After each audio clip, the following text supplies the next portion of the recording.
오늘 우리에게 주시는 하나님 말씀은 신약의 누가복음 22장입니다. 누가복음 22장 31절과 32절 말씀 두 절만 같이 찾겠습니다.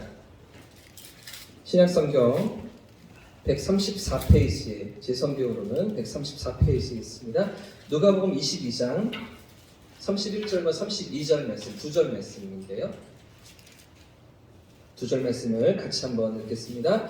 시작. 시몬아 시몬아 보라 사탄이 너를 밀가 부르듯 하려고 요구하였으나 그러나 내가 너를 위하여 내 믿음이 떨어지지 않기를 기도하였노니 너는 돌이킨 후에 내 형제를 굳게 하라.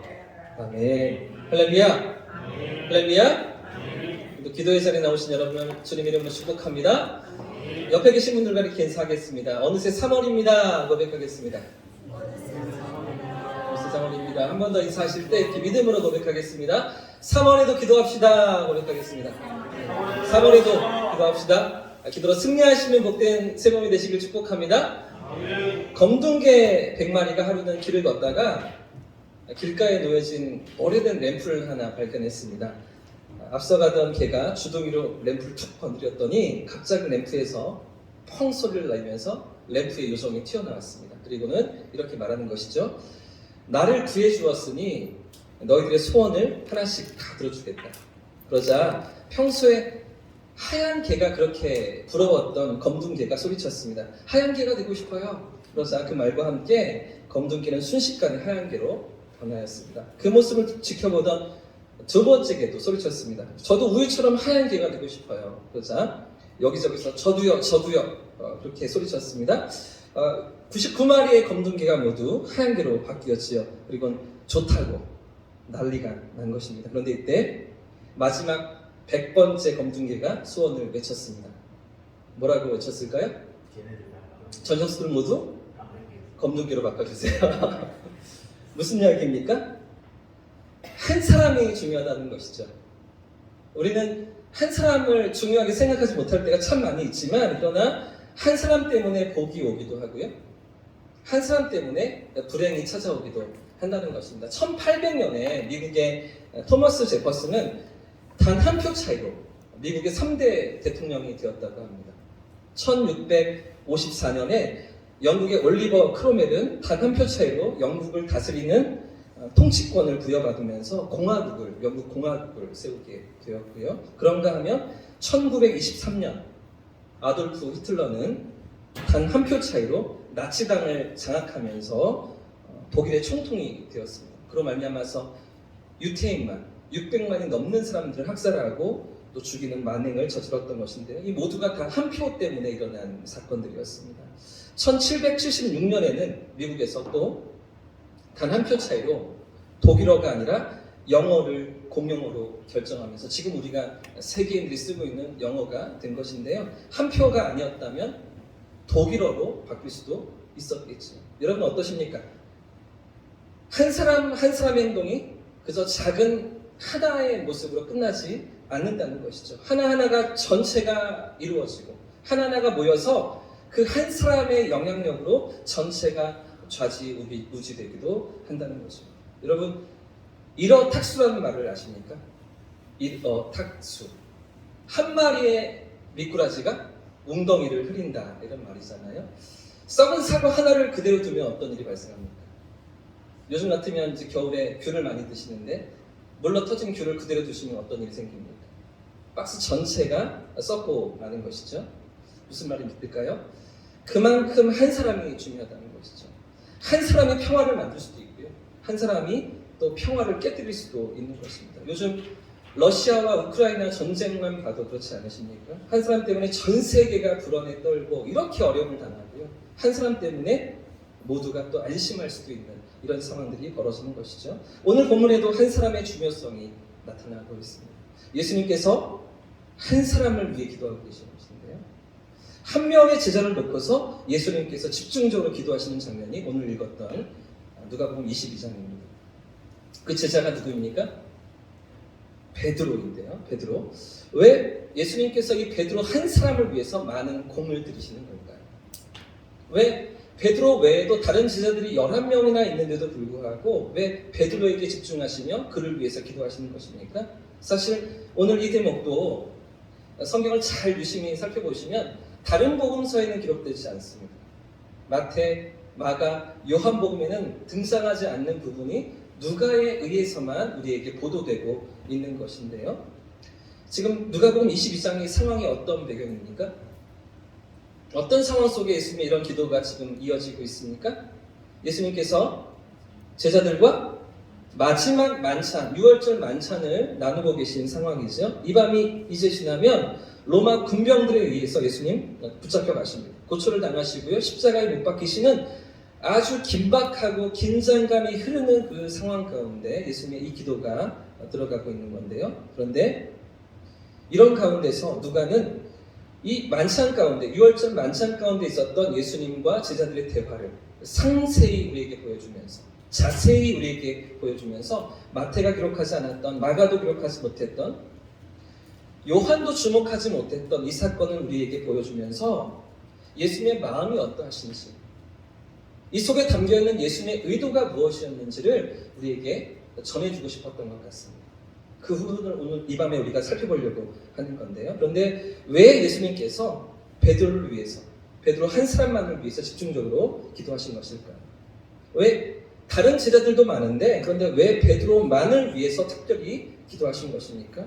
사실 이것은 단순히 베드로만을 위해서 기도하신 것만이 아니라 베드로가 제자들 가운데 차지하는 영향력 때문에, 그 중요한 역할 때문에 예수님께서 전략적으로 기도하신 것이었습니다. 무슨 말이냐면 베드로 한 명을 위해서 기도하시는 것 같지만 사실은 이 베드로의 변화를 통해서 나머지 제자들도 변화될 것을 기대하시면서 예수님이 기도하셨다는 것이죠. 베드로 한 사람이 변화될 때에 그의 파급력이 다른 제자들에게 이어져 갈 것을 이미 아시고 그것을 기대하시면서 그 베드로를 위해서 기도하셨다는 것입니다. 그래서 이미 우리가 몇 주 전에 살펴봤던 것처럼 예수님의 계속 이어진 기도와 그 모범 속에서 제자들에게 물으시죠. 너희는 나를 누구라고 생각하느냐 이렇게 물으셨을 때 그때 모든 제자들을 대표하면서 누가 나서서 제대로 된 대답을 하고 있습니까? 이 베드로인 것이죠. 주는 그리스도시요 살아계신 하나님의 아들이십니다. 이 대답을 베드로가 했던 것입니다. 모든 제자들을 대표하는 그 고백을, 믿음의 고백을 베드로가 했던 것인데요. 그저 베드로 한 사람의 개인적인 고백이 아니라 그 제자들의 모든 고백을 대표로 했던 신앙 고백이었습니다. 그래서 지금 예수님께서는 전략적으로 베드로를 위해서 중보하고 계시는 것입니다. 오늘 31절과 32절 말씀을 그런 시각으로 다시 한번 더 읽어보겠습니다. 31절과 32절 시작. 시몬아 시몬아 보라 사탄이 너를 밀가 부르듯 하려고 요구하였으나 그러나 내가 너를 위하여 내 믿음이 떨어지지 않기를 기도하였노니 너는 돌이킨 후에 내 형제를 보게 하라. 아멘. 지금 본문의 상황이 어떻다고요? 예수님께서 기도하시는 지금 이 상황이 어떤 배경이라고요? 이제 곧 예수님께서 잡혀가시는 상황이죠. 곧 로마 군병들이 들이닥치는 그런 상황인 것입니다. 이런 상황인데 사탄이 베드로만 넘어뜨리려고 했을까요? 사탄이 베드로만 집어삼키고 공격하고 있는 것입니까? 그렇지가 않지요. 모든 제자들을 다 공격하고 있는 것이죠. 모든 제자들이 다 시험의 대상이 되는 것입니다. 그런데도 왜 예수님께서 왜 베드로만의 믿음을 위해서, 베드로의 믿음이 떨어지지 않기를 위해서 집중적으로 기도하셨을까요? 왜 나머지 제자들을 위한 기도는 없고 왜 베드로만을 언급하시면서 기도하시는 것입니까? 이 베드로를 위한 특별한 기도가 사실은 모든 제자들을 위한 기도이기 때문입니다. 베드로의 믿음을 위해 기도하신 것은 사실 3년 반 동안 함께했던 모든 제자들의 믿음을 위한 기도이기 때문이죠. 우선 베드로가 예수님을 배반하고 믿음의 자리에서 떠나 사탄의 손아귀에 들어가는 것을 막기 위해 예수님 기도하셨지만 그러나 이 기도의 궁극적인 목적은 그 시험에서 회복된 베드로가 다시 일어난 베드로가 나머지 제자들을 굳게 세우는 다른 제자들도 일으키는 바로 이 일을 위한 예수님의 전략이었던 것입니다. 그러나 예수님의 이런 중보 기도가 있었지만 예수님의 이런 특별한 기도가 있었지만 베드로가 넘어집니까? 안 넘어집니까? 베드로가 넘어지죠. 시험에 넘어갑니다. 채 하루도 지나지 않아서 바로 그 밤이에요. 바로 그 밤에 로마 군병대에 끌려가는 예수님을 따라가다가 작은 소녀가 알아보고 캐물을 때 너도 그 무리가 아니냐? 너도 저 예수의 제자가 아니냐? 이렇게 캐물을 때 너무나 쉽게 넘어가죠. 3번이나 발뺌을 하게 됩니다. 자, 그럼 다른 제자들은 어떻습니까? 다른 제자들은 어떤 모습입니까? 베드로처럼 배신하지 않았으니 괜찮았던 것입니까? 넘어지지 않았을까요? 그렇지가 않습니다. 모두 다 도망칩니다. 모두 다 예수님을 떠나고 한 제자도 버티지 못하고 다 도망가고 마는 것이죠. 그래서 마태복음 26장 말씀을 보시면 이렇게 마태가 기록하는데요. 이에 제자들이 다 예수를 버리고 도망하니라. 한 사람도 시험을 이겨내지 못한 것이죠. 모두가 다 넘어지며 실패하고 도망쳤던 것입니다. 요한복음 21장 말씀을 보시면 이런 제자들이 두려움에 사로잡혀서 공포에 사로잡혀서 예수님을 잡아 죽인 저 로마 군인들이 유대 종교 지도자들이 자기들도 잡아갈까봐 꽁꽁 문들을 걸어 잠그고 숨어있는 모습을 보게 됩니다. 그런 가운데 예수님이 들어오시는데요. 그런 가운데 예수님이 부활체로 찾아오시는데요. 제자들은 그토록 무너져 있고 두려워하고 실패하고 낙심하며 절망 가운데 있던 것이죠. 그 모든 예수님의 고난 가운데서 예수님의 십자가 그 대속 가운데서 그 가운데 담겨있는 하나님의 뜻을 깨닫지 못하고 넘어지고 실패하고 도망치고 있던 것입니다. 그 중에서 특히 예수님께서 중보기도를 해주셨던 베드로, 이 베드로는 어떻습니까? 예수님을 3번이나 모른다고 부인하죠. 심지어는 저주까지 하면서 내가 만약에 예수를 안다면은 내가 저주를 받겠노라고 그렇게 큰 소리를 치고서, 자, 그런데 어떻게 됩니까? 닭이 우는 소리를 듣고 예수님 말씀을 기억하게 되는데, 오늘 그 대목이 22장 말씀에 있습니다. 59절부터의 말씀인데요. 같이 한번 읽어보실까요? 누가복음 22장 59절부터 62절까지의 말씀 같이 한번 읽겠습니다. 시작. 1시간쯤 있다가 또 한 사람이 장담하여 이르되 이는 갈릴리 사람이니 참으로 그와 함께 있었느니라. 베드로가 이르되 이 사람아 나는 내가 하는 말을 알지 못하겠노라 하고 아직 말하고 있을 때 닭이 곧 물더라. 주께서 돌이켜 베드로를 보시니 베드로가 주의 말씀 곧 오늘 닭 울기 전에 내가 3번 나를 부인하리라 하심이 생각나서 밖에 나가서 심히 공하더라. 그렇죠? 베드로가 이렇게 넘어지고 있는 거죠. 시험에 들고 있는 장면입니다. 자, 이후에 베드로 어땠을까요? 예수님 3번이나 모른다고 부인하고요. 다구는 소리가 들려오고요. 그런 상황 가운데 고초를 겪으시고 재판을 받으시는 예수님과 베드로의 눈빛이 부딪혔습니다. 그리고 예수님 하신 말씀이 좀 전에, 방금 전에 하셨던 그 말씀이 기억나는 것이죠. 그때 베드로의 마음이 어땠을까요? 이 베드로의 심정이 어땠겠습니까? 쉽지 않은 시간을 보냈겠죠. 다시는 주워 담을 수 없는 인생 최대의 실수, 그 아픔을 경험하면서 자신을 비관하고 낙심하지 않았을까요? 풀이 죽어 있지 않았겠습니까? 그러나 그럼에도 불구하고 이런 베드로가 얼마 지나지 않아서 사도행전에 다시 등장합니다. 예루살렘 교회의 수장으로 등장합니다. 어떻게 이런 변화가 가능할까요? 어떻게 이런 베드로가 180도 완전히 변하여서 오순절 성령 강림을 기다리는 그 공동체의 리더로 설 수가 있는 것입니까? 어떻게 120 문도들을 지도하고 가룟 유다의 빈자리를 충원하며 초대교회를 세워가는 탁월한 리더로 쓰임받을 수가 있었던 것입니까? 어떻게 이런 베드로, 이렇게 낙심하고 실패하고 절망 가운데 있던 이런 베드로가 어떻게 한꺼번에 3,000명이 되게 하는 그런 놀라운 회심을 일으키고 예수님을 영접하게 하는 그런 복음 증거자로 쓰임받을 수가 있었던 것입니다. 어떻게 이런 베드로가 예루살렘과 유대 땅을 넘어서 이방 성교의 문을 여는 그 놀라운 지도자로 쓰임받을 수가 있었던 것입니다. 예수님의 집중적인 중보기도가 있었기 때문이죠. 할렐루야. 잠시 넘어지지만 곧바로 다시 일어설 수 있는 것은 이 모든 실패 가운데서도 다시 일어날 수 있도록 그를 위해 기도하시며 중보하셨던 예수님의 기도가 있었기 때문입니다. 지금 누가는 이 사실을 주목하면서 우리에게 보여주고 있는 것인데요. 지금 유일하게 베드로를 위한 예수님의 중보기도 어디에 기록되고 있습니까? 누가복음에 22장에 기록되고 있죠. 그런데 이런 베드로가 그 실패의 자리에서 다시 일어나 예루살렘 교회의 수장이 되고 위대한 리더로 서 있는 모습 어디에 기록하고 있습니까? 사도행전의 1장과 2장에 기록하고 있죠. 그럼 누가복음, 사도행전 누가 기록한 것입니까? 누가 기록한 것이죠? 누가가 기록한 것이죠. 그죠? 이 누가가 그 대목을 주목하면서 그 사실을 주목하면서 거기에 초점을 맞추어서 우리에게 보도하고 있는 것입니다. 예수님의 기도를 통해서 예수님의 집중적인 중보를 통해서 실패하고 무너져 있던 자리에서 다시 일어나는 베드로의 모습을 누가는 우리에게 보여주고 있는 것입니다. 자, 그런데 베드로가 다시 일어날 뿐 아니라 또 누구까지 일으키는 것입니까? 그 옆에 있는 제자들까지 함께 일으키는 것이죠. 그를 통해서 다른 제자들도 함께 일어나는 것입니다. 어디서 그것을 알 수 있냐면 처음 베드로가 예수님께 부르심을 받았던 누가복음 5장을 생각해 보십시오. 누가복음 5장에서 예수님께서 베드로를 부르실 때, 물고기 잡고 있던 그를 부르실 때 예수님께서 그를 부르시는 모습을 그 옆에 있던 다른 사람들도 보았습니다. 요한과 야고보가 보았죠.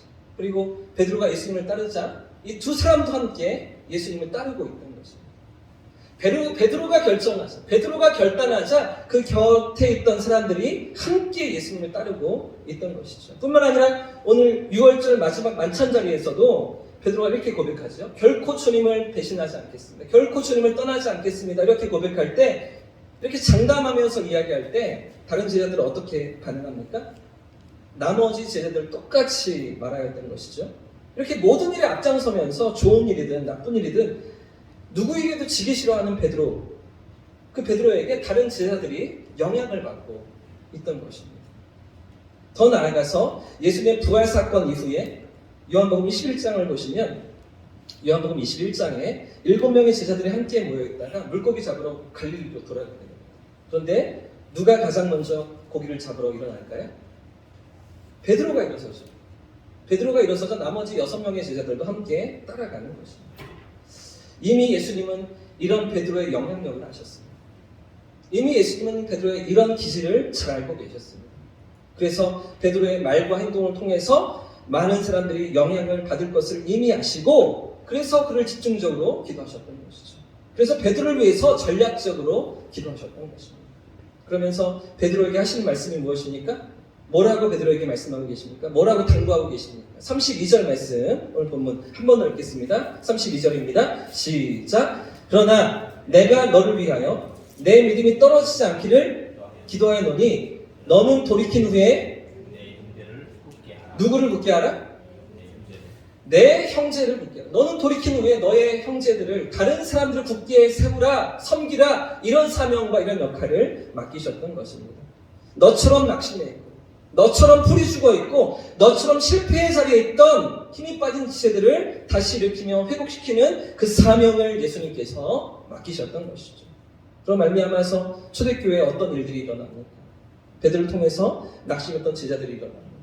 사도들이 한 마음 한 뜻으로 예루살렘의 공동체를 세워가는 것이죠. 뿐만 아니라 다시 일어난 제자들을 통해서 또 다른 믿음의 사람들이 이어져 나오는데요. 그들을 통해서 초대교회가 부흥하고 흥황케 되는 역사가 일어났던 것입니다. 오늘 우리에게도 이런 회복의 역사가 있기를 축복합니다. 다시 일어나는 역사가 있기를 축복합니다. 오늘 본문에 예수님이 그러셨던 것처럼 오늘 이 밤에 우리가 누군가를 위해서 기도하고 지체들을 위해서 집중적으로 기도할 때 한 심령이 은혜를 회복하고 다시 힘을 얻고 다시 일어날 수 있기를 주님의 이름으로 축복합니다. 뿐만 아니라 그 회복된 한 심령을 통해서 또 다른 누군가가 또 하나님 앞으로 나오는 것이죠. 하나님 사랑 앞에 나오고 그 인생의 참된 행복을 누리면서 다시 하나님을 만나는 감격의 자리로 누군가를 통해서 더 많은 사람들이 하나님의 품 안에 돌아오는 것이죠. 이 믿음의 눈을 가지고 오늘 이 밤 기도의 자리로 나아가는 저와 우리 모두의 삶을 축복합니다. 축원합니다. 여러분, 나비 효과라는 말을 아십니까? 나비 효과. 한 마리의 나비 날갯짓이 서로 연쇄작용을 일으켜서 큰 폭풍을 일으킨다는 그런 이론이잖아요. 근데 처음부터 그 나비가 폭풍이 일어날 것을 알고서 날갯짓을 했겠습니까? 그 모든 과정과 이 결과들을 다 예상하고서 힘차게 날갯짓을 하면서 바람을 일으켰던 것일까요? 그렇지가 않지요. 다 알지 못해도, 다 보지 못해도 우리의 작은 몸짓이, 우리의 작은 섬김이 하나님의 손에 붙들린다면, 하나님이 사용하신다면 놀라운 기적과 간증들이 되는 줄 믿습니다. 우리가 볼 때는 별로 대단한 일이 아니고 큰 변화도 없는 것 같은 그런 일이라 할지라도 하나님이 사용하시면, 하나님이 역사하시면 놀라운 간증이 되는 줄 믿습니다. 이 밤에 기도의 자리로 우리가 나아가면서 특별히 우리가 집중하며 중보해야 될 지체들은 누구입니까? 예수님처럼 미래를 내다보면서 소망을 가지고서 전략적으로 품고 기도해야 할 우리 중보의 대상자들은 과연 누구입니까? 6월절 그 만찬 자리에서 그 마지막 순간까지 우둔해 보이고 가능성이 없어 보이던 제자들을 품으시고 소망을 가지셨던 예수님처럼 우리가 믿음의 눈으로 바라보며 중보해야 할 우리 지체들은 과연 누구입니까? 예수님의 이런 기대와 이런 기도가 심겨졌던 베드로, 그렇죠? 이런 중보가 베드로에게 심겨졌죠.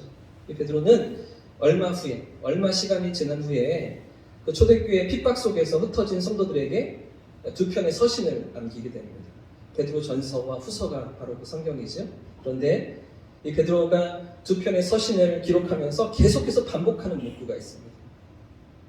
어떤 내용이냐면 바로 굳게 하라, 굳게 서라, 이런 권면이죠.